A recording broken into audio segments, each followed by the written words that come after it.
just to begin, if we could ask for you to introduce yourself and explain why you're here for all those who are unfamiliar with you. Right. Hello. I'm apparently Rufus Sewell, and I've been here for 10 days talking about myself, which is turning me into a strange, rare breed of freak at the moment, and I'm looking forward to going home. And when do you go home? I think day after tomorrow. I mean, it's turning me into a rare breed of freak, meaning I'll be doing so many interviews that my girlfriend will say, "How are you?" And I'll say, "Well, you know," and I'll start doing this interview thing with her. You have a stock answer for everything, Yeah. Right? It's worrying, so I need to get back to reality. What would you like to talk about now about yourself? Do you have any blackjack secrets or at the black? No, I don't. I recently played blackjack for the first time, but it was in Las Vegas. Unfortunately, very fortunately, I was sitting next to the mini driver who attracted the attention of all the blackjack experts in the entire area who would come and give her tips. She passed it to me. So I made a hell of a lot of money. Not bad. By sitting next to a mini driver. This guy would say, "Put your money down now, now, now." This guy was counting all the cards. So There's real pros. There really is a secret. Oh, there is. If you can memorize 8 packets of cards, so you know when the numbers are coming up. So most of the publicity you've been here for has been split between Dark City and Illuminati? And Martha, Meet Frank, Daniel, and Lawrence. Can you tell us a little bit about that? Yeah, do you not know? No, it's an English comedy that's recently come out, and it's a commercial British comedy set in swinging London.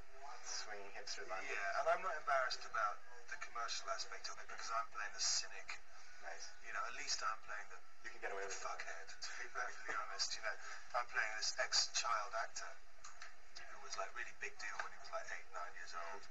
Everyone thought he was really cute. All the old ladies loved him, and now he's 30 years old.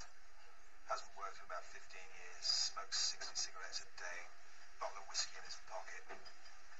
Hates everyone, especially his best friends. And he's quite witty with it. So it was great fun to make. And he probably smells a bit too. You ever worry that might be you one day? I worry it might be me today. Oh. No, I don't worry it might be me today. Or one day, though. And certainly, I understand how people get like that. That's all I need to know. When things are good, you've got a few films that can. Yeah, things are what they are. I'm not sure how good they are yet. I mean, what does this mean to an actor? Obviously for a director to, bring a film to Cannes is a benchmark in his career. I don't know what it means. You know, I've seen other people doing it on telly before, and I knew what it meant then. But I can't see what it looks like on telly now. From the inside, it feels different. And you're in Cannes. It's like, hey, you're in front of the newspaper, but if it says actor hangs himself in London flat, it's not necessarily good news, you know. So, I'll wait and see.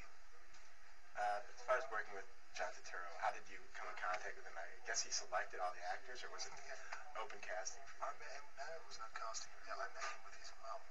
His mum liked me, so I'm in the film. This opening for this play, musical in New York, which I didn't want to go to. Damn Yankees. I don't like musicals. Jerry Lewis? Yeah, Jerry Lewis. And the party afterwards. Careful around there now. Don't use Jerry Lewis's name in vain. Oh, no, well, Jerry Lewis is Jerry Lewis, but I just don't like... Don't like musicals. Yeah, I actually enjoyed that one because at least it was old-fashioned 50s nonsense, you know. It wasn't like Andrew Lloyd Webber or anything.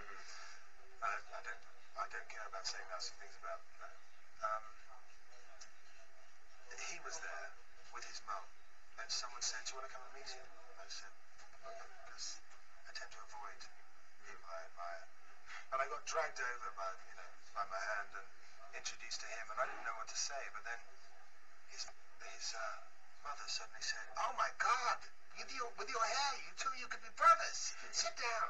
So she did, and she kind of made a fuss with me. We had a cup of tea, and that was it. 2 years later, my agent phoned up and said, while I was in New York, and said, "John Turturro, who apparently met you once, wants to meet you for lunch." So I phoned all my friends to say, "Oh, I'm going off to have lunch with John Turturro." And I met him. He said that since he'd met me, he'd been thinking about this part in this film. Did I want to do it? Of course I'm fine. Yeah.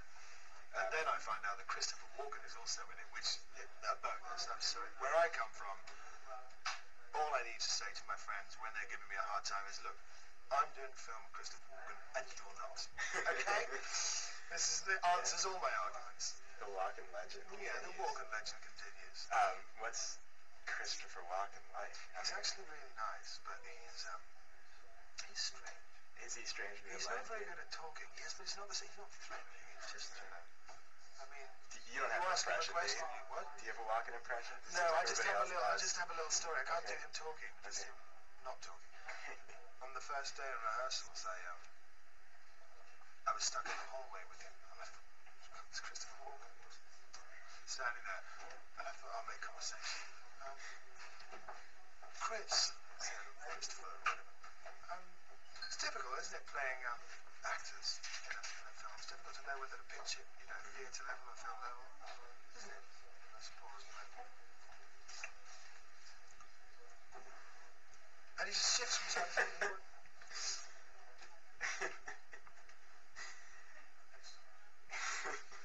For about half an hour, and I was like, 5 more minutes. And then eventually when cameras, and that was it. And would you take that to mean? Oh, right. I don't fucking know. Well, at least... But at the time, the most brilliant thing you'd ever heard. Yeah, and John Turturro came up to me afterwards and said, hey, I hear you had a really great chat with Chris at the break. I mean, this is a conversation with Christopher Walken. This was him being friendly. Does anyone have a real dialogue with Chris? Yeah, I mean, now I met him a few times before, now we actually managed to talk. Mm-hmm. And he's I like him, he's very funny. He's very kind of unscrewed up about all this. He laughs about it. And as far as the rest of the cast, fond memories from working with this group, these people you'll run into in 10 years and say, basic Illuminati.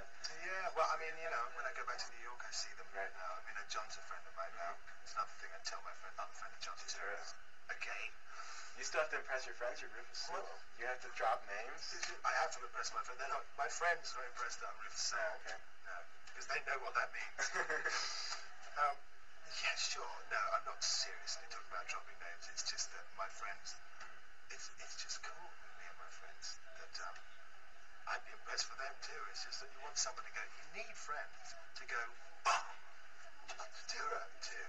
Because all the people here are like, yeah, sure, it's a son of Ruth, well, so am I. And it's not, they don't feel like people. You talk to people like that, you need people to, I'm impressed by these things. It's exciting. Had you ever really done this type of broad farce before? Oh, sure. I've done it a lot. I mean, and it's my sense of humor. I mean, it's broad farce is my sense of humor, but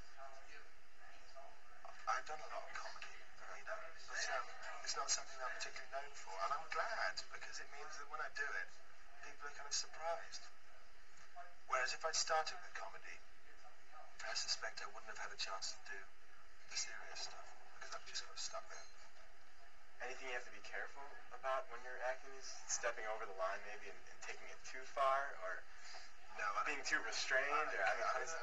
Christopher Walken in that film, I don't think taking it too far is a problem, No, I don't think so. I think the style of this film in particular it can be heightened. It needs to be a little bit more than natural because of the language is slightly stylized. People suddenly start singing with orchestras and things out of nowhere. It's not going to matter too much if you're right over the top. A guy spinning a armoire. Yeah, but it depends. You match it to the flavour of the film you're in.